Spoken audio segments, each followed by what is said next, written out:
नमस्कार दोस्तों, स्वागत है आप सबका। बहुत बहुत Hindi vision IAS test series 2024 के लिए टेस्ट नंबर 3। और जो इसके टॉपिक हैं, जिससे यहाँ पे क्वेश्चन आपके आएंगे हुए भौतिक भूगोल। ठीक है, याद रखेंगे। भौतिक भूगोल टॉपिक से आज के क्वेश्चन करेंगे। अगर मैं टॉपिक स्पेशली बात करूँ कि कौन कौन से टॉपिक आपको ध्यान में रखने हैं, तो वो भी मैं एक बार आपको बता देता हूँ। जो आज की क्लास के जो मेन टॉपिक हैं, जहाँ से क्वेश्चन आए हैं, जैसे कि आपका एक तो शीत पवन और गर्म जो पवनें होती है, इनसे क्वेश्चन है। जलधाराओं से क्वेश्चन है। और आपका भारत की प्रमुख नदियां, उनकी सहायक नदियों से क्वेश्चन है। और मृदा से कई सारे क्वेश्चन आपको देखने को मिलेंगे। और ज्वालामुखी भूकंप से भी बहुत सारे क्वेश्चंस देखने को मिलेंगे। तो आज की जो क्लास होगी, इसमें हम लोग क्वेश्चन नंबर 1 से स्टार्ट करेंगे, जहां तक भी ये जा पाएगा। इसके बाद इसका जो है पार्ट नंबर 2 बनेगा। और पार्ट नंबर जो 2 बनेगा, उसके लिए आपको क्या करना पड़ेगा, पे करना पड़ेगा। लास्ट में आपको बता दूंगा, पूरा वीडियो देखिएगा। आप पहले तो समझ में आना चाहिए कि आपको समझ में आ रहा है या नहीं। जैसे ही आपको समझ में आने लगेगा, मैं आपको बता दूंगा कि किस तरह से हमें पेमेंट करना, अगर आप आगे का परचेज करना चाहते हो, जहाँ पे आपको 35 वीडियोस मिल जाएंगे। ठीक है, तो आइएगा शुरू करते हैं हम सेगमेंट के लिए, जिसके लिए मिले हुए हैं, जिसके लिए जुड़े हैं। आप सब लोगों का बहुत बहुत स्वागत है। और आपके सामने देखिएगा, दिख रहा होगा general studies 2024 text number 4148 vision IAS का है ये। तो इसको शुरू करेंगे। एक अच्छे मुकाम तक लेकर चलूंगा मैं आपको, भरोसा रखिएगा। बेहतर ढंग से आपको कराऊंगा, जैसा कि आप लोग पिछले 3-4 वर्षों से देख रहे हैं।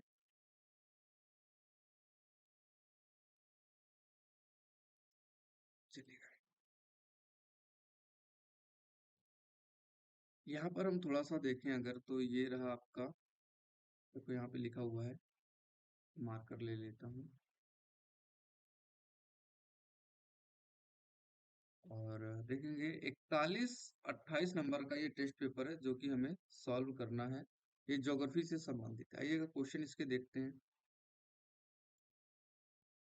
पहला क्वेश्चन आपके समक्ष है, निम्नलिखित में से कौन से कारक धरातल पर प्राप्त होने वाले सूर्य तप को प्रभावित करते हैं।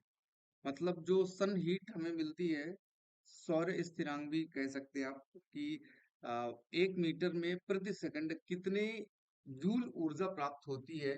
और जो भी ऊर्जा प्राप्त होती है, उसमें जो मेन कारक हैं जो प्रभावित करते हैं, वो कौन कौन से हैं। अगर आपने तैयारी अभी करना शुरू किया, तो हीट बजट से क्वेश्चन आपको मिल जाएगा कि पृथ्वी में जो टेम्परेचर है, वो किस तरह से बढ़ता घटता है। समझेंगे। यहाँ पर देखेंगे, पहला ऑप्शन जो है, पृथ्वी की धुरी पर घूर्णन। मतलब जो पृथ्वी है, वो क्या करती है, अपनी धुरी पर घूमती। बिल्कुल सही बात है। जैसे मान लीजिएगा, यहाँ पर आपका सन है, और सन से रेज आई किस पर, सन से रेज आई अर्थ पर। मान लीजिएगा कि मैं इसके सामने, या मान लीजिएगा 23 डिग्री पर सूर्य की किरण आई। कौन सी, कर्क रेखा वाला 23 डिग्री नॉर्थ का। तो अभी ट्रॉपिक ऑफ जो कैंसर है, वहां पर तापमान ज्यादा होगा। जबकि अगर हम देखें, तो पृथ्वी के उसके अलावा दूसरा जो भाग होगा, वहां पर तापमान क्या होगा, कम होगा। जिसके सामने चमक रहा होगा, वहीं पर ज्यादा तापमान होगा। और इसी बात को क्लियर कर रहा है सूर्य की किरणों का नति कोण। जैसे मान लीजिएगा कि ये आपकी अर्थ है, और ये आपका सन है, ये आपका सन है। तो सुबह जब सूर्य उगता है, तो इसका क्या होता है, टेम्परेचर बहुत कम होता है। फिर इसके बाद सूर्य थोड़ा सा और चढ़ता है, फिर सूर्य थोड़ा सा और आता है, और फिर 90 डिग्री पर आ जाता है। जब 90 डिग्री पर आता है, ये यहाँ पर जो कोण बन रहा है, यहाँ पर सर्वाधिक तापमान पृथ्वी प्राप्त करती है। लेकिन इन जो कोणों की अगर हम बात करें, यहाँ पर जो एंगल बन रहे हैं, इनमें तापमान जो है क्या होता है, इनमें कोणों का मान जो है थोड़ा सा ज्यादा, लेकिन टेम्परेचर अगर हम देखें, तो टेम्परेचर थोड़ा सा कम प्राप्त होता है। फिर इसके बाद धीरे धीरे जैसे एंगल बनने लगेगा, कम होने लगेगा, तो उसी के हिसाब से तापमान भी पृथ्वी को क्या होने लगेगा, कम प्राप्त होगा। अब दिन की अवधि की बात करें, अब मान लीजिएगा कि अगर दिन है 14 घंटे का, तो हमें 14 घंटे ऊर्जा प्राप्त हो रही है। लेकिन ठंडी में दिन कितने घंटे का हो जाएगा, 8 घंटे का। तो 8 घंटे में जाहिर सी बात है, 8 घंटे में कम ऊर्जा मिलेगी। एक 14 घंटे सूर्य हमारे सामने है, तो ज्यादा ऊर्जा मिलेगी। फिर एक 8 घंटे है, तो कम। अब देखो ना, सिंपल सा इसका जो बेसिक फंडा है, जब हम सौर ऊर्जा पे घर में लगाते हैं, तो गर्मी में तो बढ़िया रहता है। लेकिन फिर वही जब धीरे धीरे मौसम सौर ऊर्जा भी कम काम करती है। तो ये भी बात सही है। अगला, वायुमंडल की पारदर्शिता। मान लीजिएगा कि यहाँ पर है आपका सूर्य और यहाँ पर है आपकी अर्थ। सूर्य का रोशनी, सूर्य की जो शॉर्ट वेव रेडिएशन आती है, क्या आती है याद रखेंगे, शॉर्ट वेव रेडिएशन, लघु तरंग विकिरण आती है, ये आ रही हो और यहाँ पर आपको बीच में बादल मिल जाए। क्या मिल जाए? बादल। अब अगर बीच में बादल मिल गए तो जो रेज आ रही है वो रेज बादल से आके कुछ वापस हो जाएंगी। वापस हो जाएंगे तो जाहिर सी बात है यहाँ पर तापमान क्या हो जाएगा? कम प्राप्त होगा। स्थल विन्यास की बात करें, अब देखो मान लीजिएगा ये रही आपकी अर्ध और कहीं पर है पहाड़ियां, कहीं पर है पठार और कहीं पर है वैले या खाड़ी। तो सूर्य का प्रकाश यहाँ पर आएगा तो इसको ज्यादा मिल जाएगा। फिर इसके बाद अगर मान लीजिएगा ये पठार किसी पहाड़ी के पीछे छिपा हुआ है तो यहाँ पर तो वृष्टि छाया क्षेत्र पड़ जाएगा, शैडो जोन पड़ जाएगा। और शैडो जोन जब होगा छाया क्षेत्र तो इधर रोशनी नहीं आ पाएगी सूर्य की, वहां पर तापमान कम प्राप्त होगा। फिर अगर मान लीजिएगा यहाँ पर घाटी है, सूर्य का तापमान यही रुक जाएगा, घाटी में टेम्परेचर फिर से कम हो जाएगा। तो स्थल का जो डिजाइन है उसके हिसाब से भी टेम्परेचर में बहुत ज्यादा परिवर्तन होता है। आपको मैं बता दूं केन्या जो है वो भूमध्य रेखा में ही पड़ता है, भूमध्य रेखा में। लेकिन केन्या में भी आप देखेंगे तो स्थल विन्यास के कारण वहां का जो माउंटेन है, उस माउंटेन में, वहां के माउंटेन में बर्फ जमी हुई आपको मिल जाएगी। तो भाई विषुवत रेखा में बर्फ कैसे जम गई? क्योंकि वहां पर एल्टीट्यूड उसका थोड़ा सा क्या है, वहां पर एल्टीट्यूड थोड़ा सा उसका ज्यादा है, इस वजह से ऐसा हो रहा है। तो कुल मिला के ओवरऑल अगर हम देखें तो इस क्वेश्चन में सूर्य के तापमान को प्रभावित करने वाले सभी कारक क्या है? समान रूप से सही। आगे बढ़ते हैं। अगला क्वेश्चन है, देखो ज्योग्राफी बहुत ही लॉजिकल है, आपको इसमें मुझे नहीं लगता कि कुछ पढ़ना है। अगर पढ़ना है तो फिर रट्टा मारना है। जैसे अभी कुछ क्वेश्चन आएंगे जिन पर ना आप कुछ कह सकते हो ना मैं, सिर्फ और सिर्फ अगर आपको आता है तो ही आप कर पाओगे, समझ या कॉन्सेप्ट जैसी कोई चीज वहां लगने वाली नहीं होगी। और या तो फिर कॉन्सेप्ट होगा तो बेहतरीन कॉन्सेप्ट होगा, और कॉन्सेप्ट ऐसा आप अपने घर में सामान्य रूप से बैठिए, आपको वो चीजें पता होंगी तो आप कर लोगे। अगला क्वेश्चन क्या है, निम्नलिखित में से कौन सी स्थिति भारत में उष्णकटिबंधीय सदाबहार वनों के विकास में सहायक है? अब देखो उष्णकटिबंधीय सदाबहार, इस क्वेश्चन में ये कहना क्या चाह रहा पहले वो समझिएगा। उष्णकटिबंधीय सदाबहार का मतलब क्या हुआ? पहले तो उष्ण का मतलब देखो, पृथ्वी में आपके हम इस तरह से बांटते हैं तीन क्षेत्र में। एक होता है आपका उष्ण कटिबंध, और एक ये वाला जो क्षेत्र है ऊपर वाला इसे हम कहते हैं शीत कटिबंध। क्या कहते हैं? शीत कटिबंध। ये गर्म वाला, ये ठंडा वाला। और इसके बीच का क्षेत्र क्या होता है? ये होता है शीतोष्ण कटिबंध, मतलब शीत भी होगा और उष्ण यानी कि गर्म भी होगा। तो ये तो आपके पृथ्वी के पार्ट हो गए। अब इसके बाद अगर हम देखें थोड़ा सा इसको और समझें, इसको और क्या समझेंगे भाई? इसको समझेंगे कि यहाँ पर लिखा सदाबहार और एक होते हैं पर्णपाती वन। सदाबहार का मतलब जो पूरे साल अपने पत्ते नहीं गिराते, और पर्णपाती का मतलब वो साल में कभी कभी अपने पत्ते गिरा देते हैं। जब पत्ते गिरा देंगे तो पर्णपाती हो गया। अब इसी में जैसे कुछ हो सकते हैं शुष्क पर्णपाती वन, मतलब जहाँ पे पत्ते गिराएंगे और वो वहां पे थोड़ा बारिश कम होती है। एक होते हैं आर्द्र पर्णपाती वन। आर्द्र का मतलब जो गीले हैं, थोड़ा सा जहाँ पे पानी की मात्रा वातावरण में है, वहां के वहां की जलवायु है या वहां के क्षेत्र के जो वृक्ष अपने पत्ते गिरा देते हैं। बस इतने प्रकार के ही वन होते हैं। इन्हीं को फिर से हम बांटते हैं, विषुवत रेखी वन, या फिर भूमध्य रेखी वन, या फिर हम इनको पहाड़ी वन कहते हैं। वो लोकेशन के हिसाब से हो जाता है, नाम से ही पता चलता है कि ये क्या कहने वाला है। तो ऐसा कोई टेंशन की बात यहाँ पे नहीं। अब आगे पढ़ते हैं। पश्चिमी घाट के पश्चिमी ढाल की स्थलाकृति, मतलब भारत में जब भी ऐसा क्वेश्चन आए तो मैप तुरंत ड्रॉ करना, नहीं तो आंसर गलत हो जाएगा। इधर होता है आपका ईस्ट, इधर होता है वेस्ट, इधर होता है साउथ, इधर सॉरी नॉर्थ, और इधर होता है साउथ, इधर ऊपर उत्तर होता है। अब क्या कह रहा है? पश्चिम घाट, पश्चिमी घाट आप जानते भी होंगे, ये जो है पश्चिमी घाट ये वैश्विक धरोहर के रूप में भी जाना जाता है। यहाँ सबसे ज्यादा जैव विविधता पाई जाती है भारत के परिप्रेक्ष्य में। अब इसमें कह रहा है कि पश्चिमी ढाल में पश्चिम, दरअसल होता क्या है कि जब मानसूनी पवनें बादल वाली जिनसे वर्षा होती है जब भारत में टकराती है, तो एक तो इधर चली जाती है और एक इसी पर्वतों के सहारे आगे बढ़ते हुए चली जाती है। तो इन क्षेत्रों में बारिश होने लगती है, जिस वजह से यहाँ पर आप देखेंगे कि लगभग बारिश का मौसम ज्यादा रहता है। जैसे आपने सुना भी होगा, थोड़ी भी गर्मी आई तो महाराष्ट्र में वर्षा हो जाती है। महाराष्ट्र भी इसी क्षेत्र में आपको यहाँ पे पड़ जाएगा। सो दैट ये तो सही है, पश्चिमी घाट की स्थलाकृति के हिसाब से वहां पे वन पाए जाते हैं, क्योंकि वहां पे अक्सर बारिश होती रहती है तो शुष्क नहीं हो पाता, तो सदाबहार वन हो जाते हैं। दूसरा, 200 सेंटीमीटर से अधिक वर्षा। दरअसल इन क्षेत्रों में शुरुआती से लेके लास्ट तक सर्वाधिक वर्षा होती है। हमारे यहाँ पे अगर हम देखें तो एक तो आपको बारिश यहाँ पर मिलेगी, कौन सा क्षेत्र, मेघालय वाला जो क्षेत्र है वहां भी आपको सदाबहार वन मिल जाएंगे। फिर इसके बाद अंडमान निकोबार में भी आपको सदाबहार वन मिल जाएंगे। और साथ ही साथ यहाँ भी आपको सदाबहार वनों की प्राप्ति हो जाती है, क्योंकि यहाँ पे जो है वो 200 सेंटीमीटर से अधिक वर्षा तक हो जाती है। ये भी सही है। 35 डिग्री सेल्सियस के ऊपर का औसत तापमान नहीं। आप महाराष्ट्र में जाएंगे तो आप एक चादर में अपना गर्मी ठंडी सब निकाल लेते हैं। अब एक चादर में 35 डिग्री, 35 डिग्री में तो गर्मी होती, चादर आप कैसे ओढ़ेंगे? तो बहुत ज्यादा गर्म हो गया। तो ये यहाँ पे गलत लिखा हुआ है, ये पॉइंट आपका गलत है। तो अगर ये पॉइंट गलत है तो सही आंसर क्या हो जाएगा, एक और दो। यहाँ पे लगभग 22 डिग्री सेंटीग्रेड के आसपास तापमान नियत रूप में बना रहता है। आगे बढ़ते हैं भाई अगले क्वेश्चन में। यहाँ तक कोई दिक्कत कोई समस्या है तो जरूर पूछ लीजिएगा। और अगर समझ में आ रहा है तो आप हमारी टेस्ट सीरीज ज्वाइन कर सकते हैं, जहाँ पे 35 टेस्ट होंगे। और आप इसके लिए 7210904032 में व्हाट्सअप कर सकते हैं, कॉल कर सकते हैं। फिलहाल अभी फीस इसकी है 5,000 रुपया, जिसमें आपको 35 टेस्ट देखने को मिलेंगे, समझने को मिलेंगे, इसी प्रकार से जैसे मैं समझा रहा हूँ। और हाँ, आप कॉल कर लीजिएगा।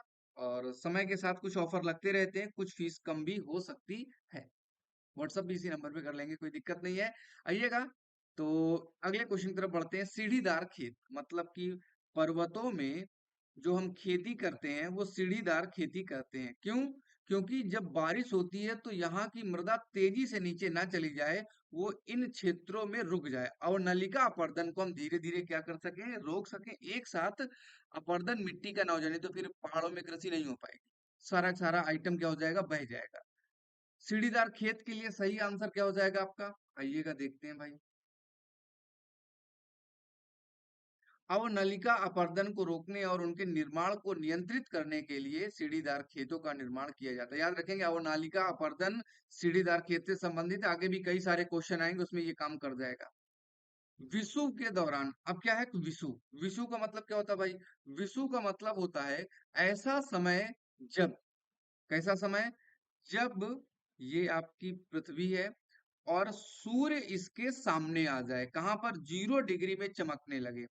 जब 0 डिग्री में सूर्य चमकता है तो उसे विषुव की स्थिति कहा जाता है। और ये आपकी कब होती है, ये आपकी एक तो होती है मार्च में और एक होती है सितंबर में। मार्च और सितंबर में, दोनों में 21-22 के आसपास ये डेट आती है। और इसमें होता क्या है, सूर्य बीच में चमकने लगेगा तो इसका संपूर्ण प्रकाश पूरी पृथ्वी में समान रूप से जाता है। और इस समय 12 घंटे का दिन 12 घंटे की रात पूरी पृथ्वी में होता है। ये 2 दिन ऐसे होते हैं जब 12 घंटे का दिन 12 घंटे की रात, क्योंकि समान रूप से बिल्कुल सामने सूर्य आ जाता है। क्या है, विषुव के दौरान दुनिया के सभी हिस्सों में दिन और रात बराबर होती है, बिल्कुल सही है। विषुव प्रत्येक वर्ष जून और दिसंबर, नहीं, जून और दिसंबर में नहीं आएगा। जून में अगर हम 21 जून की बात करें तो 21 जून में सूर्य कहाँ चमक रहा होता है, कर्क रेखा में चमक रहा होता है। और दिसंबर में 21 दिसंबर के आसपास सूर्य कहाँ चमक रहा होता है, सूर्य मकर रेखा में चमक रहा होता है, 23.5 डिग्री में चमक रहा होता है आपके साउथ में। और 23.5 डिग्री चमक रहा होता है नॉर्थ में। कर्क रेखा को ही 23.5 डिग्री उत्तरी अक्षांश कहा जाता है। मकर रेखा को 23.5 डिग्री दक्षिणी अक्षांश कहा जाता। उम्मीद करता हूँ अगर आपको बेसिक कॉन्सेप्ट थोड़ा भी पता होगा तो दुनिया की कोई ताकत आपको यहाँ पे रोकने वाली नहीं है, और आप इसे बेहतर ढंग से सॉल्व कर सकते हो बिना कुछ टेंशन के। थोड़ी सी मैंने मदद कर दी है, बाकी आपको सब पता ही है। आइएगा, चलते हैं भाई अगले क्वेश्चन की तरफ। क्वेश्चन नंबर अच्छा, इसका सही क्या हो जाएगा, सही वाला तो आंसर मैंने लगाया ही नहीं। विश्व के दौरान दुनिया के सभी हिस्सों में दिन रात बराबर होती है, सही है। दूसरा गलत है, केवल एक सही हो जाए, चलेगा। आगे बढ़ते हैं, अगला क्वेश्चन देखते हैं, क्वेश्चन नंबर 3। भारत की लाल मृदा का निर्माण हुआ है। भारत की जो लाल मिट्टी है इसका निर्माण कैसे हुआ है? अब देखो, लाल प्लस लैटेराइट मिट्टी, लाल प्लस लैटेराइट मिट्टी, इन दोनों में सेम टू सेम सब कुछ है, कोई खास अंतर नहीं है। अब है क्या, लाल मिट्टी लेटेराइट मिट्टी सब कुछ सेम है, बस फर्क क्या है कि लेटेराइट में पहले बहुत ज्यादा गर्मी होगी, फिर इसके बाद नमी आ जाएगी, बारिश होगी, भीषण बारिश, 200 सेंटीमीटर तक बारिश हो जाएगी।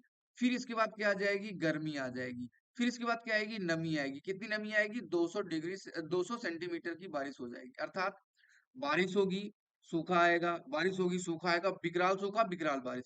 ऐसे में जो लाल रंग की या फिर हल्का सा पीले रंग की मिट्टी प्राप्त होती है उसे लैटेराइट कहा जाता है। लेकिन अगर हम लाल मिट्टी की बात करें तो यहाँ तापमान आपको ज्यादा मिलेगा, बारिश 200 सेंटीमीटर नहीं मिलेगी। ऐसे क्षेत्र में जब मृदा का निर्माण होता है तो उसे लैटेराइट मिट्टी कहा जाता है। क्या कहा जाता है, लैटेराइट मिट्टी कहा जाता। अब इसमें थोड़ा सा एक चीज और ध्यान रखेंगे, अगर मोटे रवे हैं, मतलब मिट्टी अगर मोटे रवे के रूप में कभी भी कोई मिट्टी मोटे मोटे दाने हैं तो वो कम उपजाऊ होती है। क्या होती है, वो कम उपजाऊ, उसे हम क्या बोल सकते हैं, उसे हम बीघड़ बोल सकते हैं। ऊसर में भी आप मिट्टी देखेंगे मोटे मोटे कण होते हैं। तो अगर मिट्टी के मोटे रवे हैं तो कम उपजाऊ होगी, पतले छोटे छोटे रवे हैं तो ज्यादा अच्छे से हो जाती है। अब ध्यान थोड़ा सा रखेंगे, अगर पीले रंग की आपको लेटेराइट मिट्टी देखनी है या लाल मृदा देखनी है, मतलब होता लाल है, हल्का पीले रंग हो जाता है, तो आप इसे उड़ीसा में देख सकते हैं, आप इसे छत्तीसगढ़ में देख सकते हैं, जहां पे लाल मिट्टी का रंग हल्का पीले रंग का हो सकता है। क्वेश्चन देखते हैं, ऑप्शन में क्या क्या है भाई। ये कम वर्षा वाले क्षेत्रों में भूरी वन मृदा अपक्षय के कारण, उच्च वर्षा वाले क्षेत्र में बलुआ पत्थर क्वार्टजाइट के अपक्षय के कारण, कम वर्षा वाले क्षेत्र में रवेदार आग्नेय चट्टानों के अपक्षय के कारण, आग्नेय चट्टानों के अपक्षय के कारण मृदा का निर्माण होता है लाल मिट्टी का। और इसका निर्माण है कहाँ पे, आप महाराष्ट्र में देख सकते हैं, आप तेलंगाना में देख सकते हैं, आप कर्नाटका में इस मृदा का देख सकते हैं।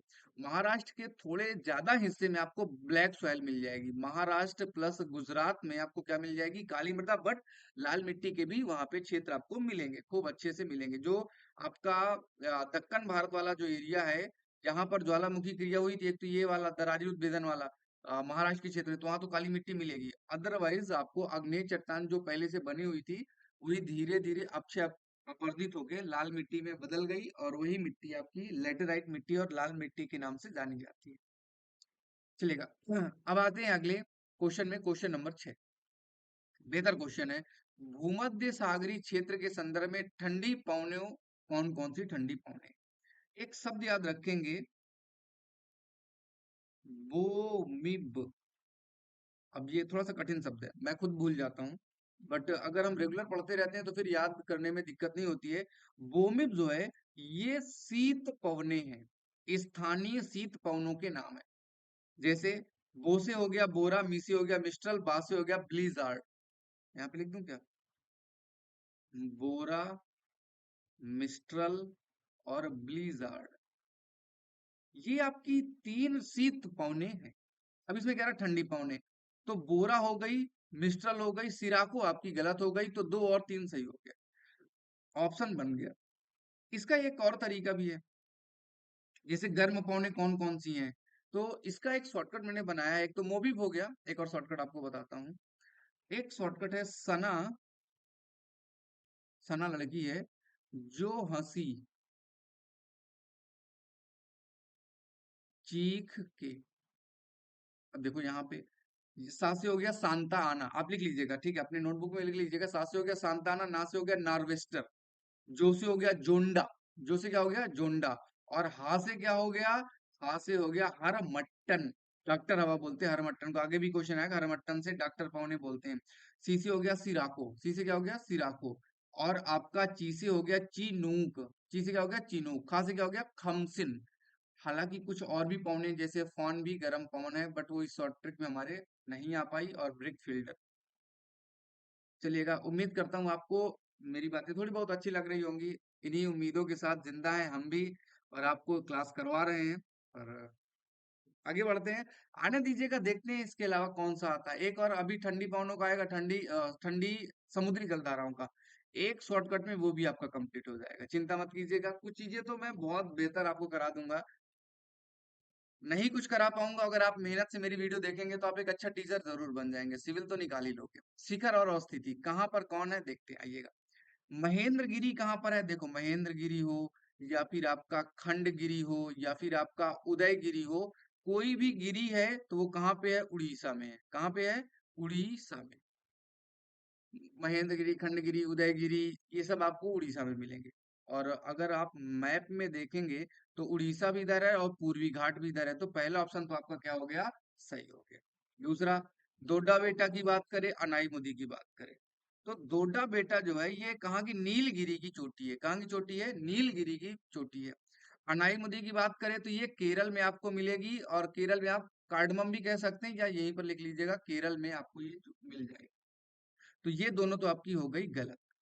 धूपगढ़ महादेव की है, धूपगढ़ कहाँ पे है, मध्य प्रदेश में है। आप पंचमढ़ी पढ़ेंगे, पंचमढ़ी एक तीर्थ स्थल भी है, पंचमढ़ी मध्य प्रदेश में, तो वहां पर महादेव पहाड़ियां हैं, उनकी सबसे ऊंची चोटी का नाम है धूपगढ़, पंचमढ़ी क्षेत्र में पड़ता है।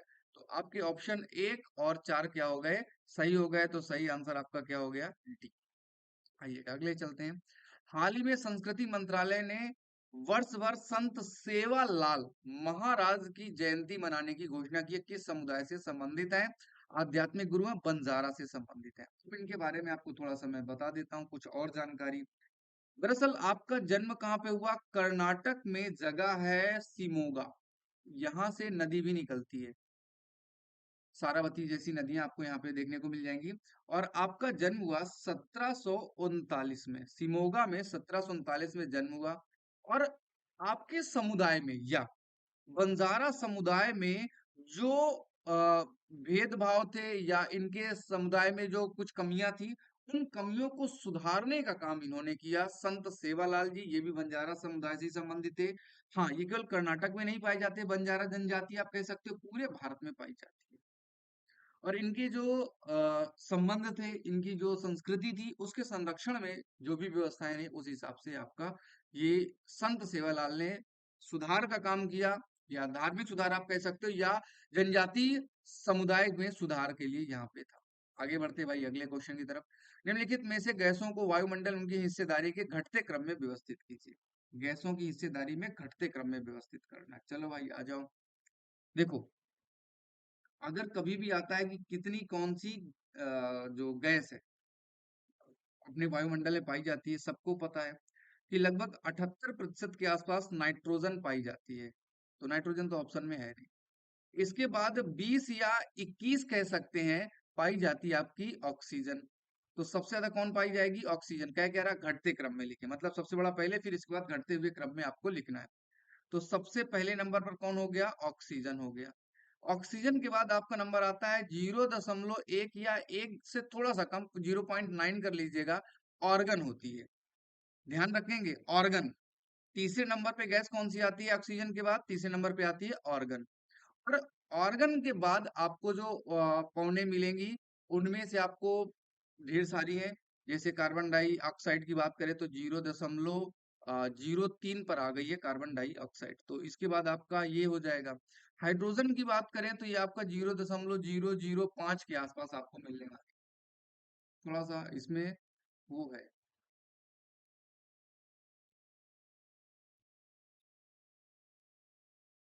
सही आंसर कौन सा हो जाएगा, 2 के बाद 4, 2 के बाद 4 हो गया।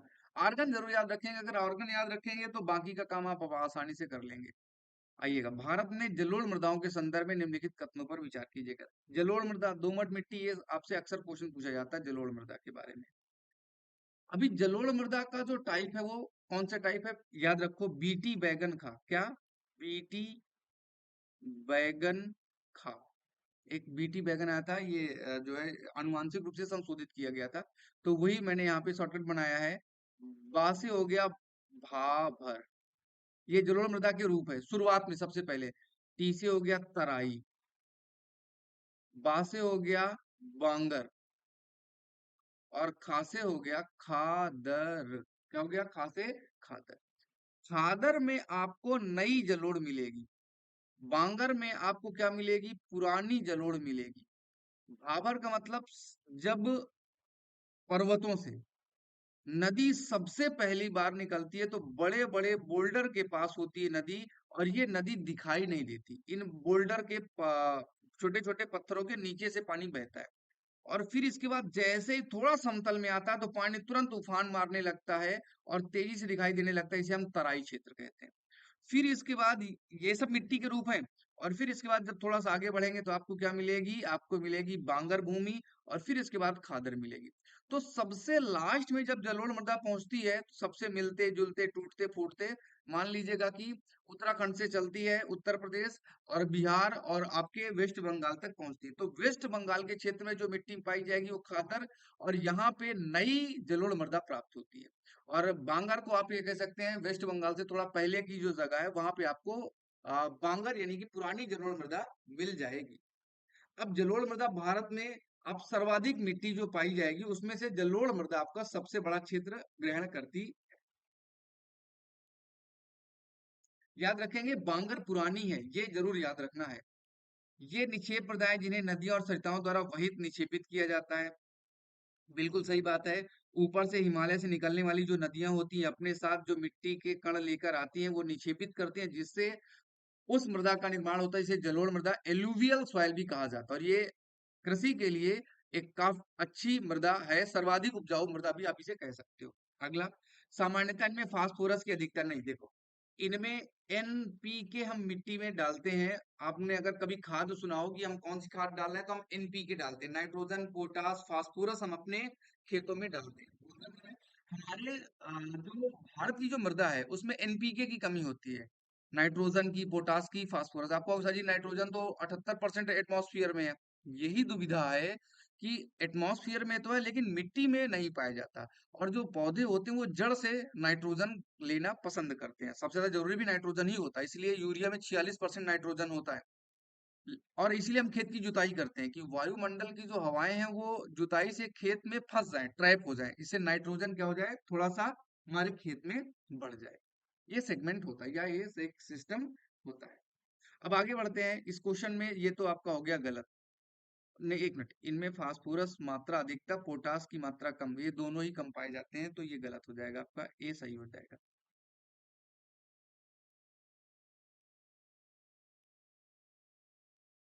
आगे चलते हैं भाई अगले क्वेश्चन की तरफ। भारत में गरसुप्पा जलप्रपात, कौन सा? गरसुप्पा। अब थोड़ा सा देखो, जितने जलप्रपात हैं इंपॉर्टेंट उनको थोड़ा सा आपको याद रखना पड़ेगा। गरसप्पा को ही आप जोग जलप्रपात भी बोलते हो। क्या बोलते हो? जोग जलप्रपात। मेन जो जलप्रपात है वो आपके मध्य प्रदेश, कर्नाटक, और एक जलप्रपात है वो छत्तीसगढ़ में आपको मिल जाएगा। सबसे ज्यादा आपको जलप्रपात कर्नाटक में मिलने वाले। जैसे जोग जलप्रपात कहाँ पे है? जोग जलप्रपात है कर्नाटक में। जोग या गरसोप्पा कहाँ पे है? कर्नाटक में। अब कर्नाटक में है तो जाहिर सी बात है नदी भी आपको पता होनी चाहिए कि गरसोप्पा जलप्रपात किस नदी पर है। किस नदी पर है? सारावती नदी पर। एक तो ये हो गया। अब कुछ और जलप्रपातों की बात कर लेते हैं। जैसे आपसे क्वेश्चन पूछा जाता है कुचिकल जलप्रपात। कुचिकल जलप्रपात ये भारत का सबसे ऊंचा जलप्रपात है। एक साथ पानी सबसे नीचे 400 से ज्यादा मीटर की ऊंचाई से सीधे पानी नीचे गिरता है, तो ये सबसे ऊंचा जलप्रपात है कुचिकल जलप्रपात। किस नदी पे है? बराही नदी पर है। कौन सी नदी पर है? बराही नदी पर है, कर्नाटक में। ये भी आपको मिलेगा। इसके अलावा एक धुआंधार जलप्रपात, सबको पता है कि धुआंधार जलप्रपात कहाँ पे है। ये आपके नर्मदा नदी में है। और नर्मदा नदी धुआंधार जलप्रपात कहाँ पे मिलेगा? मध्य प्रदेश में आपको मिलेगा। एक है शिव समुद्रम, बहुत क्वेश्चन आता है। शिव समुद्रम, इसी में दरअसल पहली बार पानी बिजली बनाने की प्रक्रिया शुरू हुई थी। ये भी आपको कर्नाटक में मिलेगा, कावेरी नदी में मिलेगा। किसमें मिलेगा? कावेरी नदी में मिलेगा शिव समुद्रम जलप्रपात। एक दूध सागर करके आता है, दूध सागर जलप्रपात। ये जो है ये मांडोवी नदी में मिलेगा, मांडोवी नदी में। और कहाँ मिलेगा? गोवा में मिलेगा मांडोवी नदी। एक और, बस एक एक लास्ट लास्ट, चित्रकूट जलप्रपात। ये जो जलप्रपात है ये भारत का नियाग्रा कहलाता है। क्या कहलाता है? भारत का नियाग्रा जलप्रपात कहलाता है। ये इंद्रावती नदी में, किसमें है? इंद्रावती नदी में। और ये है कहाँ पे? छत्तीसगढ़ में पड़ता है। इंपॉर्टेंट है, चित्रकूट जलप्रपात छत्तीसगढ़ इंद्रावती नदी में पड़ता है भारत का। इसे क्या कहा जाता है? नियाग्रा कहा जाता है। चलो हो गया, टेंशन नॉट, मेंशन नॉट। और अगले क्वेश्चन की तरफ बढ़ते हैं। देखो ज्वालामुखी से क्वेश्चन है, कर लेते हैं क्या जाता है। विश्व में ज्वालामुखी के वितरण के संदर्भ में निम्नलिखित कथनों पर विचार कीजिएगा, कर लेते हैं। माउंट कैमरून अफ्रीकी भ्रंश में स्थित एक सक्रिय ज्वालामुखी है। है तो है, क्या दिक्कत है? माउंट कैमरून अफ्रीकी भ्रंश घाटी। देखो अब देखो यहाँ, सॉरी, अफ्रीका का जो मैप बनेगा इस तरह से बनेगा, है ना। कह रहा है कैमरून, कैमरून इधर यहाँ पे है, ये गिनी के क्षेत्र में है। कहाँ पे? गिनी वाला जो क्षेत्र है वहां पे कैमरून है। कह रहा है भ्रंश घाटी, और भ्रंश घाटी से नील नदी का संबंध है और विक्टोरिया झील का संबंध है, तो पहला ऑप्शन तो गलत है। माउंट किलमंजारो पश्चिम एशिया में स्थित एक मृत ज्वालामुखी है। किलमंजारो, किलमंजारो भैया तंजानिया में है। कहाँ पे है किलमंजारो? किलमंजारो तंजानिया में मिलेगा। और तंजानिया में मिलेगा तो एशिया में नहीं, अफ्रीका में मिलेगा। कहाँ मिलेगा? अफ्रीका में मिलेगा, तो ये भी गलत हो गया। अधिकांश ज्वालामुखी समुद्र के नीचे घटित होते हैं। लगभग 65% ज्वालामुखी समुद्र के क्षेत्र में आते हैं, जिसे हम लोग रिंग ऑफ फायर भी बोलते हैं। क्या बोलते हैं? Ring of fire. और ये जो रिंग ऑफ फायर है, इसका संबंध किससे है? वो क्या बोलते हैं, पैसिफिक महासागर, प्रशांत महासागर से संबंध है। प्रशांत महासागर के पास उसके बाउंड्री में ही ये ज्वालामुखी सर्वाधिक आते हैं, और ये रिंग ऑफ फायर के नाम से जाने जाते हैं। एक क्वेश्चन आगे भी आएगा, तो मैं एक बार यहीं पे करा दूं अगर आप कहो तो। एक है स्ट्राम बोली ज्वालामुखी जो है, ये कहाँ पे है? ये भूमध्य सागर में। कहाँ पर है? भूमध्य सागर में। और इटली के पास, ये सिसिली द्वीप के पास ही मिल जाएगा। स्ट्रामबोली को भूमध्य सागर का प्रकाश स्तंभ कहा जाता है। क्या कहा जाता है? प्रकाश स्तंभ। भूमध्य सागर का प्रकाश स्तंभ कहा जाता है स्ट्रामबोली को। इतना काम चल जाएगा। और अगर हम इस क्वेश्चन के आंसर तक पहुंचे तो तीसरा हमारा सही है। उपयुक्त में से कौन सही नहीं है? एक और दो सही नहीं है, तो ए ऑप्शन हो जाएगा। आगा है डेटा दूतावासों के संदर्भ में, मतलब क्या होता है? जैसे मान लीजिएगा कि एक भारत की एम्बेसी है और एक यूएई की एम्बेसी है।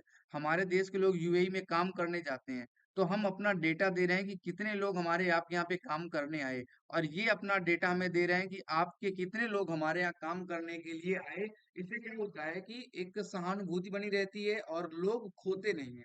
मनुष्यों का जो है वो कहते हैं ना, ह्यूमन ट्रैफिक का, या जबरदस्ती लोगों को उठा ले गए, तो उससे पता तो चले कि कितने लोग हमारे वहां गए हैं और वहां पर कितने लोगों का डेटा सरकार के पास है। तो इस चीज के लिए डेटा दूतावास बनाया गया, और ये दोनों ऑप्शन आपके सही है। आगे बढ़ते हैं अगले क्वेश्चन की तरफ। भारतीय मानसून के संदर्भ में निम्नलिखित कथनों में कौन सा उत्तर भारत में मानसून विच्छेद का सर्वोत्तम उदाहरण है? मानसून विच्छेद का सर्वोत्तम उदाहरण क्या होता है भैया? जब से मान लीजिएगा कि वर्षा शुरू हुई, वर्षा हुई, मान लीजिएगा 20 दिन हो गई। अब 20 दिन वर्षा होने के बाद 2 से 3 सप्ताह तक अब बारिश नहीं होगी, तो उसे मानसून विच्छेद कहा जाता है। जब वर्षा 2-3 सप्ताह से ज्यादा बारिश ना हो, तो उसे मानसून विच्छेद कहा जाता है। और ऐसा होता क्यों है? क्योंकि उत्तर भारत में मानसून गर्त के कारण जो जेट पवने ऊपर उतर रही चल रही होती हैं, वे जेट पवने थोड़ा सा नीचे की तरफ उतर जाती हैं, और चक्रवाती गतिविधियां जो होती हैं वो कम हो जाती है। चक्रवात से बारिश में बहुत प्रभाव पड़ता है। हमारे यहाँ बारिश का चक्रवात से बहुत बड़ा प्रभाव होता है, तेजी से बारिश होती है चक्रवात में। तो सर्वोत्तम उदाहरण यही हो जाएगा। चक्रवातों की संख्या कम हो जाती है। चक्रवात मतलब बड़े चक्रवात नहीं, छोटी छोटी हवाएं भी जो राउंड करके चक्कर लगा के अब जिनसे बारिश होती है, वो कम हो जाती है, जिसकी वजह से बारिश नहीं होती। इसे मानसून विच्छेद कहा जाता है। आइएगा देखते हैं क्वेश्चन नंबर 17, चिल्का झील के बारे में। चिल्का झील भारत की ताजे पानी की सबसे बड़ी झील है। सबसे बड़ी झील तो है, बट ताजे पानी की नहीं, खारे पानी की झील है। लैगून झील भी से आप कह सकते हो, खारे पानी की है। भारत का एकमात्र सक्रिय ज्वालामुखी लक्षद्वीप में नहीं, बैरन द्वीप है, लेकिन ये लक्षद्वीप में नहीं, ये अंडमान में है। इधर है अंडमान, इधर है आपका ये ज्वालामुखी। लक्षद्वीप इधर है, इधर वाले में नहीं, इधर वाले में आपका है। तो ये दोनों ऑप्शन आपके गलत है। सही आंसर हो जाएगा कौन सा? सही है डी। ऑप्शन आपका डी सही हो गया। चलो भाई आगे चलते हैं अगले क्वेश्चन की तरफ। अब देखो इस क्वेश्चन में आपको दिमाग लगाना पड़ेगा, और मैक्सिमम टाइम पर मैं सजेस्ट करूंगा कि अगर नहीं आता तो तुक्का मत मारिए, क्योंकि आप सही नहीं कर पाओगे। कोई दुनिया की ताकत नहीं है जो आपका ये क्वेश्चन फिर सही करा पाए। अगर आपको थोड़ा भी नहीं आता है तो मत, प्लीज मत रिस्क लीजिएगा। ये वन देश के उन भागों में मिलते हैं जहां 70 से 100 सेंटीमीटर वर्षा होती है। अच्छा, 70 से 100 सेंटीमीटर, यानी कि हम कह सकते हैं कि मध्य प्रदेश और उत्तर प्रदेश के वन। अधिक वर्षा वाले प्रायद्वीपीय पठार, प्रायद्वीपीय पठार मतलब उत्तर प्रदेश नहीं, ये मध्य प्रदेश के नीचे चला गया। उत्तर भारत के मैदानों में ये पार्क नुमा भूदृश्य बनाते हैं, जहां आमतौर पर सागवान, सागवान मध्य प्रदेश में खूब होता है, और अन्य पेड़ों के बीच हरी भरी घास होती है। अच्छा, शुष्क ऋतु शुरू होते ही इन पेड़ों के पत्ते झड़ जाते हैं, और घास के मैदान के बीच नग्न पेड़ खड़े रहते हैं। इन वनों में तेंदू, पलास, अमरतलास, बेल, खैर के वृक्ष पाए जाते हैं। देखो, अब यहाँ पे पत्ते गिर जाते हैं तो पर्णपाती होगा, ये वाले तो गलत है। पत्ते गिर जाते हैं तो अब ये दो बचे। और जहां 70 से 100 सेंटीमीटर वर्षा होगी, इसका मतलब है वो शुष्क होगा, आर्द्र नहीं होगा। B is the correct answer. आर्द्र का मतलब, अगर वर्षा 150 प्लस सेंटीमीटर की होती या 200 प्लस सेंटीमीटर की होती, तो जरूर वहां पे सदाबहार वन होते और वहां के पत्ते, पेड़ पेड़ जो है वो पत्ते नहीं गिराते। अगर क्वेश्चन में थोड़ा दिमाग लगाओ, एलिमिनेशन मेथड का यूज करो, तो आपके लिए बेहतर हो। ये का एक और क्वेश्चन बहुत ही खूबसूरत क्वेश्चन कराता हूँ, आपको बहुत अच्छा लगेगा, और ये विजन का बहुत फेवरेट क्वेश्चन है, विजन आईएएस का फेवरेट क्वेश्चन है। ये स्थानीय तूफानों के प्रकार है जो बांग्लादेश, असम, बंगाल में शाम के समय भयंकर विनाशकारी वर्षा युक्त पवनों के रूप में चलते हैं। विनाशकारी, काल बैसाखी। चाय पटसन चावल की खेती के लिए उपयोगी है। असम में इनको बारदोली छीरा के नाम से जाना जाता है। असम में काल बैसाखी वाला क्षेत्र आपको मिल जाएगा। एक और कुछ शब्द और होते हैं, जैसे फूलों की बौछार। अब फूलों की बौछार कहाँ होती है? केरल में होती है, और इससे भी फायदा होता है। आम्र वर्षा, ये आपका तमिलनाडु प्लस केरल में होता है, जब आम पकना शुरू हो जाते हैं। आमों के पकने से इसे आम्ल वर्षा, आम्र वर्षा। इस समय फिर आम पकने शुरू हो जाते हैं। और लू सबको पता है कहाँ चलती है, वेस्ट बंगाल से लेके पंजाब तक के क्षेत्र में, ऊपरी क्षेत्र में लू बहती है, जो कि गर्म हवाएं होती हैं। भाई प्लीज याद रखेंगे, फूलों की बौछार केरल में होती है, ये हवा है, ओ बारिश है, ठीक है। काल बैसाखी हवा के साथ बारिश है, और आम्र वर्षा तो बारिश सा हो ही जाएगी। तो ये इस तरह से आपका हो जाएगा, ठीक है। चलिएगा, याद रखेंगे जितना मैंने लिख दिया प्लीज। और बारदोली छीरा किसे बोलते हैं? काल बैसाखी को बोलते हैं। इसका क्षेत्र कहाँ पे है? क्षेत्र ऊपर लिखा है, बंगाल असम वाला क्षेत्र हो जाएगा। आगे चलते हैं अगले क्वेश्चन में। भूकंप से संबंधित यहाँ पे क्वेश्चन है, और इंपॉर्टेंट क्वेश्चन है। भूकंप के मापन के संदर्भ में निम्नलिखित कथनों पर विचार करें। रिक्टर स्केल एक तीव्रता पैमाना है जिसकी गणना तरंग के आयाम के लघुगणक द्वारा की जाती है। रिक्टर पैमाना क्या होता है? कि हम चेक करते हैं कि भूकंप कितना तेजी से आया, और 1 से लेकर 10 तक इसमें लॉगरिदम होता है, जहां पर हम चेक करते हैं, इस तरह से रेटिंग होती है। और हम इनको मापते हैं कि कितनी दूरी तक गया है, 10 तक, 8 तक, इस तरह वाला ये जो होता है ना, इनको चेक करते हैं कागज में कितना प्रिंट आउट हुआ, कितनी लाइनें, कितने जिग जैग आए, तो उन्हीं के हिसाब से काउंट करके बता देते हैं कितने रेक्टर का ये जो भूकंप आया। याद रखेंगे कि अगर एक एक रेक्टर पैमाने की भूकंप में वृद्धि हुई, जैसे तीन, तीन की जगह 4 का भूकंप आया, तो 3 से 4 के बीच में 31 गुणे एनर्जी की और 10 गुणे त्वरण की मात्रा में वृद्धि होती। ये जरूर याद रखेंगे। अब बात करें मर्केली पैमाना, ये क्या होता है? 1 से लेकर 12 तक इसमें होता है, और इसका जो निर्माण किया जाता है, वो नुकसान के आधार पर किया जाता है। किसके आधार पर? नुकसान के आधार पर, कितना ज्यादा नुकसान हुआ। और जो रिक्टर पैमाना होता है, ये ऐसा पेन एक लटका होता है, नीचे कागज की डोली चल रही होती है। तो जिस तरह से पृथ्वी हिलती है, उतना ही ये पेन इस पे इस तरह के जिग जैग निशान बनाता है, और इन निशानों को काउंट करके बताते हैं कितने रिक्टर पैमाने का भूकंप आया। मर्केली पैमाना कहता है जिसका उपयोग मानव जीवन पर भूकंप प्रभाव को नापने के लिए किया जाता है, कि नुकसान कितना हुआ, इसके लिए आपका आता है। इसमें 1 से 12 तक है, इसमें 1 से 10 तक है। हालांकि अब तक रिक्टर में 9 पैमाने तक ही मापा गया, 10 पर नहीं मापा गया। तो दोनों सही है। पेरिस क्लब के संदर्भ में,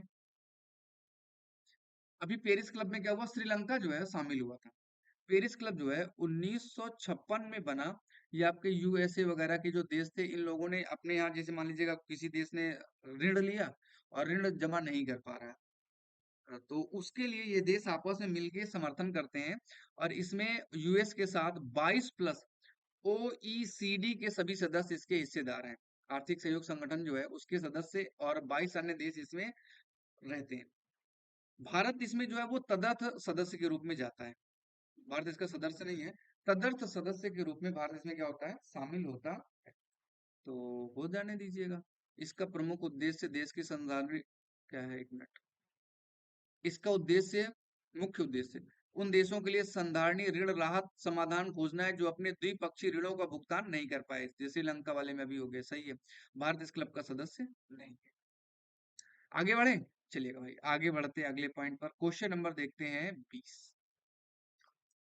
क्वेश्चन नंबर 20 क्या है, भारतीय उपमहाद्वीप में ग्रीष्म ऋतु में मौसम की निम्नलिखित में से कौन सी विशेषताएं हैं। भारतीय उपमहाद्वीप में गर्मी में मौसम कैसा होता है, गर्मी भैया मौसम कैसा होता है, चलो भाई। अंत उष्णकटिबंधीय अभिसरण क्षेत्र 20 से 25 डिग्री उत्तरायण में स्थानांतरण हो जाता है। अब देखो, अंत उष्णकटिबंधीय अभिसरण यानी कि इधर का भी कोई आइटम आ जाए, इधर का भी कोई आइटम आ जाए, तो अभिसरण हो गया। अब कह रहा है 20 से 30 डिग्री उत्तरायण, अर्थात पृथ्वी और भारत में ये वाला जो क्षेत्र है 23 डिग्री वाला, जिसे आप कह सकते हो कर्क रेखा। बिल्कुल सही बात है। गर्मी के मौसम में सूर्य इसी क्षेत्र में चमकता है, और सूर्य जहां चमकता है उसके 5 डिग्री ऊपर और 5 डिग्री नीचे, उत्तर और दक्षिण में 5-5 डिग्री का जो क्षेत्र होता है, ये बहुत ज्यादा गर्म होता है। इसकी वजह से आसपास की हवाएं यहाँ पर गर्म क्षेत्र की तरफ आती, क्योंकि यहाँ की हवाएं तो ऊपर उठ गई, गर्म होके हल्की होकर ऊपर उठ जाती है, तो यहाँ का क्षेत्र खाली हो जाता है। यहाँ प्रेशर कम होता है, जिसकी वजह से बाहर की हवाएं इस क्षेत्र में आती, इसे अभिसरण क्षेत्र बोला जाता है।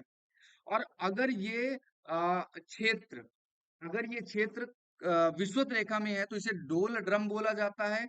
और अगर ये अ, विषुवत रेखा के अलावा कहीं भी है तो इसे आईटीसीजेड कहा जाता है। ITCZ, intra tropic convergence zone. और ये सूर्य जिस जगह चमक रहा है उसके 5 डिग्री उत्तर दक्षिण में होता है, तो ये तो आपका सही हुआ। पूर्वी जेट धाराओं का वापस लौटना, नहीं, पूर्वी जेट धाराएं वापस नहीं लौटती हैं, ये आती है, तो गलत हो गया, ये गलत है। प्रायद्वीपीय पश्चिमी जेटवे पौने की शुरुआत हो जाती है, प्रायद्वीप पर पश्चिमी जेट पवनों की धारा शुरुआत हो जाती है, ये भी गलत है। ये ठंडी वाली बातें बता रहा है, तो ये गर्मी की नहीं ठंडी की बातें हैं, तो आपका इसमें सही आंसर हो जाएगा केवल एक। एक क्वेश्चन और कर लेते हैं आज की क्लास का बस। भारत में मानसून वर्षा के वितरण और दिशा के संदर्भ में निम्नलिखित कथनों पर विचार करें। मानसून वर्षा, चलो भाई मानसून वर्षा, मानसून पौने होती हैं और इनसे जो बारिश हो इस तरह से आती है, 1 जून को यहाँ पे मिलती है और कुछ इधर चली जाती है और कुछ इधर जाके इधर चली जाती है, फिर आगे जाके इससे मिल भी जाती है। पश्चिम हिमालय में, पश्चिम हिमालय मतलब इधर, इधर पूरब, इधर इधर वाला पश्चिम, ये वेस्ट है, इधर वाला ये आपका ईस्ट है। पश्चिम हिमालय में प्रायः अरब सागर की शाखा और बंगाल की शाखा के मिलने से वर्षा होती है। देखो, ये वाली अरब सागर की शाखा है, अरब सागर की, और ये वाली शाखा जो है ये कहाँ की है, पश्चिम बंगाल की ये शाखा है, जो कि हिमालय पर्वत से अराकान योमा के पास से मिलकर इस तरह से मुड़ जाती है। वो उधर म्यांमार में पर्वत श्रेणी है अराकान योमा, ये तो सही है। बंगाल की खाड़ी की शाखा भारतीय उपमहाद्वीप में विक्षेपित करने में अराकान घाटी की महत्वपूर्ण भूमिका, इधर आपका म्यांमार में मिल जाएगा अराकान और पर्वत श्रेणी है। तो ये जो बंगाल की खाड़ी वाली जा रही पवने हैं, ये मानसूनी पवने इधर अराकान योमा में मिलके और इस तरह से मुड़ जाती हैं, और इधर अरब सागर वाली भी इधर जाके अरावली के साथ आगे बढ़ते हुए यहाँ पहुंच जाती हैं। तो ये यहाँ पे बारिश होती है, तो दोनों के दोनों सही है, सी इज द करेक्ट आंसर। चलेगा। तो भाई अब देखो, अगर आपको आगे के क्वेश्चन करने हैं तो प्लीज 7210904032 में व्हाट्सअप कीजिएगा और ज्वाइन कीजिएगा हमारा सेगमेंट, आपको बहुत अच्छा लगेगा और सिलेक्शन तक हम आपके साथ हैं। बहुत बहुत धन्यवाद, थैंक यू सो मच। उम्मीद करता हूँ आपको अच्छा लगा होगा। टाटा बाय, टेक केयर, और पढ़ते रहिए, हंसते रहिए, मुस्कुराते रहिए।